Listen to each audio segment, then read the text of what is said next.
टीना जी, जयपुर से। राधे राधे। राधे राधे महाराज जी।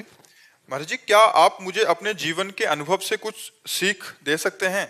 अपनी असफलता को कैसे स्वीकार करके हम सफलता के मार्ग पर आगे बढ़ें? अपने जीवन की सीख रात दिन यही तो कर रहे हैं। अपने जीवन की सीख ही तो दे रहे हैं सबको। जितना प्रवचन है, जितना एकांतिक है, जितना आपसे मिलना जुलना है, वो अपने जीवन की ही सीख देने के लिए तो मिल रहे हैं। अपने जीवन की अनुभव वाली बातें ही बताने के लिए दे रहे हैं।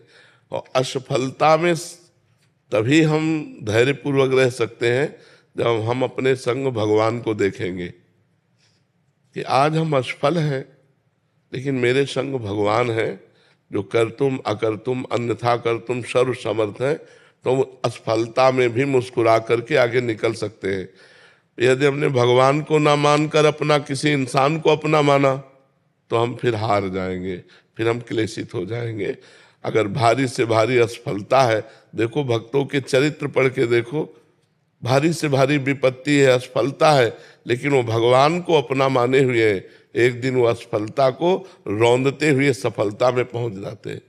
कई कई दिन सुदामा जी को भोजन नहीं मिलता, लेकिन श्री कृष्ण को अपना मानते हैं। तो एक दिन जैसी द्वारिकापुरी वैसी ही सुदामापुरी की रचना हुई कि नहीं हुई? कितने ऐसे भक्तों के पावन चरित्र हैं।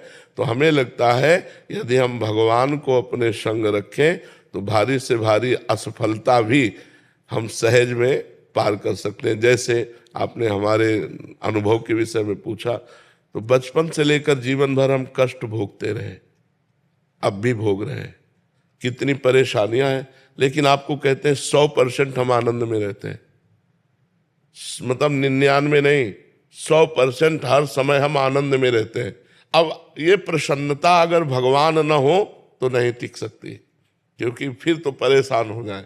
न रुपए की चाह है, न जीने की चाह है, न दुख की परवाह है, क्योंकि हमारे साथ प्रियाजू है, हमारे साथ श्रीजू है, लाडली लाल है।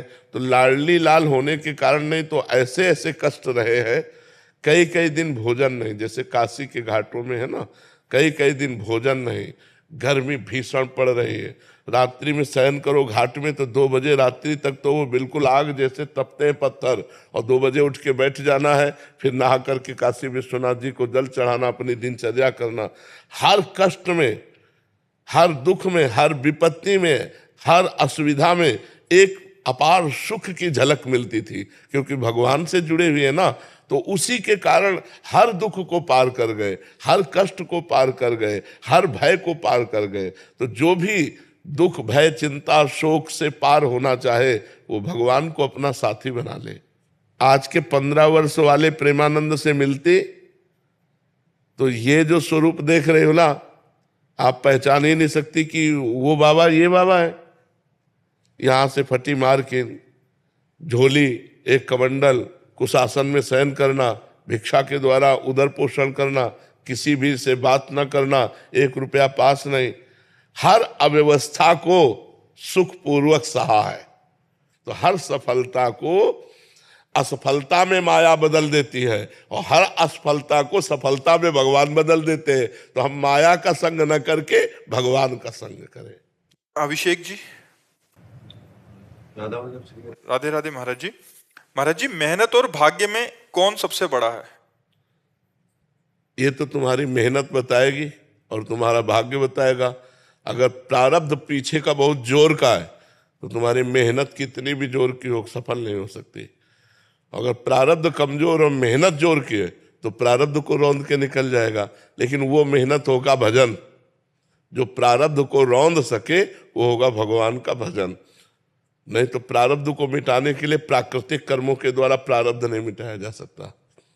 वो सच्चिदानंद भगवान की आराधना करके प्रारब्ध मिटाया जा सकता है।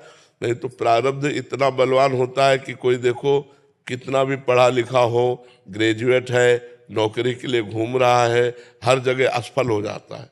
उसका प्रारब्ध बहुत जोरदार है जो उसको गिरा रहा है। एक आदमी है कि मंद बुद्धि का है, कोई प्रयास नहीं है, लेकिन उसका प्रारब्ध बहुत जोरदार है। वो प्रारब्ध का अच्छा प्रारब्ध है तो उसका भोग कर रहा है। इस समय वो गलत चल रहा है, लेकिन उसकी उन्नति हो रही, क्योंकि उसका प्रारब्ध पुण्य जोरदार है और वो बहुत अच्छा चल रहा है, धर्म से चल रहा है, लेकिन उसका प्रारब्ध गिरा हुआ है तो उसको बार बार गिरा देता है। तो ऐसे प्रारब्ध को कंट्रोल करने के लिए तपस्या, साधना, इसके सिवा नहीं हो सकता। अगर हम भगवान के लिए अपना जीवन अर्पित करके नाम जप करें तो प्रारब्ध बदल सकता है, या प्रारब्ध रहते हुए भी हम उन्नति को प्राप्त हो सकते हैं। प्रारब्ध अपना प्रभाव दिखाता रहेगा। जैसे दोनों किडनी फेल है, लेकिन हमें आनंद है क्योंकि हम भगवान की शरण में हैं, भगवान का नाम जप करते हैं, तो हमें कोई इसकी चिंता नहीं। तो हमारी जो आर्थिक व्यवस्था चाहिए वो भी हो रही है, जो परमार्थिक चाहिए वो भी हो रही, तो हमें कोई चिंता नहीं है। महाराज जी, हम ये चाहते हैं कि हम कभी भी अगर खत्म भी हो जाए, मतलब मेरी मृत्यु हो जाए, तो हम ये चाहते हैं कि आप उससे बहुत ज्यादा साल तक जियो, लेकिन आप ना पहले जाएं। आप ये तो ठाकुर जी पता ले कि हमें पहले जाना है कि आपको पहले जाना है, ये तो उनका निर्णय होगा। इस पे आपकी सद्भावना है, पर इस पर फाइनल नहीं कहा जा सकता। सुनो भरत भावी प्रबल, भावी माने वही प्रारब्ध, सुनो भरत भावी प्रबल, बिलख कहो मुनिनाथ, हानि लाभ जीवन मरण जस अपजस विधि हाथ, ये उनके हाथ में है कि वो कब कहाँ किसका कैसा। पर हमें लगता है कि आप बहुत पवित्र हृदय के हैं, जो इस समय लाभ लेना उसे ले लो, जो उपदेश सुन रहे हो उसके अनुसार अपने आचरण बनाओ और नाम जप करो और निकल चलो इस असत संसार से भगवान के चरणों की तरफ बढ़ो आगे ना।